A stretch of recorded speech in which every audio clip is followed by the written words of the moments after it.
Welcome to the Seesaw Class App Tutorial. Today I want to tell you about the Seesaw apps we'll be using this year. There are two Seesaw apps. The Family app is one that you will be using to communicate with your child's teacher and to look at work in their portfolio from either your phone, a tablet, or a desktop computer. You'll be getting another tutorial about this app. Today, I want to tell you about the Class app. This is the app your child will use to do activities assigned by their teacher. This app is already loaded and ready to go on their district-issued iPad. All right, so when it comes for your first time to join your Seesaw class, instead of clicking the Seesaw app because we're not logged in yet, we're going to go to Clever. Clever is our login. Then you're going to go to login with username and password.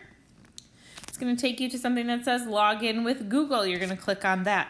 And then it is going to take you to the Clever portal where we have all of our apps that have passwords stored with them. You're going to go ahead and click on Seesaw.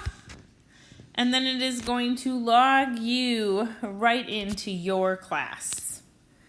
Then, the next time you go to jump into Seesaw, you'll be right logged in.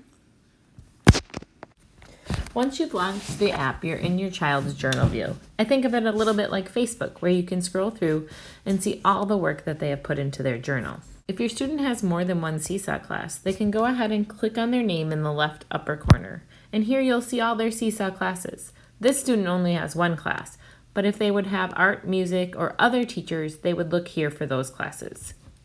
When they're done, they can tap in the middle of the journal again, and it'll take them right back to their journal view. This is a good place to look for feedback from your student's teacher. Here's where they'll put comments, maybe put a sticker on their paper, or do some writing on top of their work. It's a good place to check for feedback. Now that we're done in the journal view, we can look at the lessons that are assigned to your student in activities.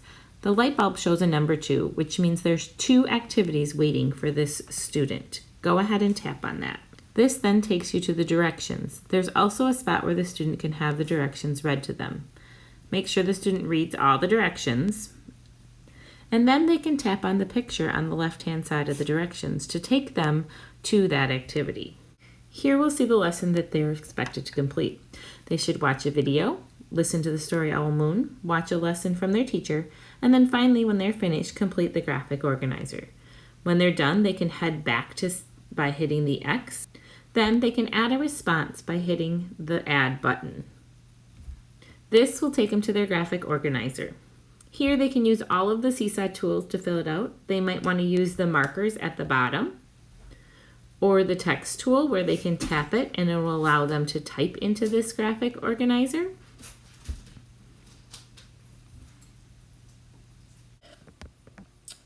There's the microphone button where they can record their voice and share their thoughts with their teacher.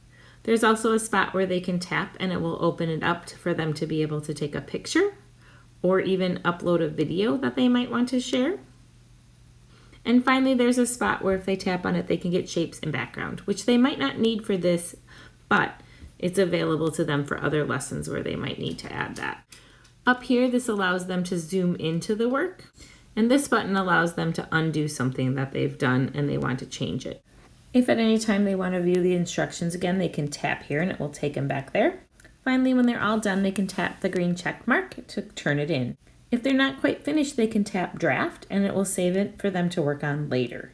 Once they tap the green check mark, it turns into their journal and the teacher can go ahead and look at their completed work. Finally, the last thing is the inbox. This is where the student can find messages from their teacher. We see here there's 3 messages waiting. If we look here, we can see class announcements that the teacher has sent out that are visible when we're under messages. If we're under notifications, the student can click on that and then they can see where the teacher has responded to different things. So that's where they can see if they've gotten feedback on something. The last thing we have is the add button. That's where your student might want to add something to share with their teacher that wasn't assigned that will just end up in their journal feed. So they can go ahead and hit the green plus mark. Here it will give them all different options of ways to add: photo, drawing, video, uploading something from their iPad, notes, or even a link. One of the tools we use a lot is drawing. If you click on drawing, it's going to take you to the creative part of Seesaw where they can make different things.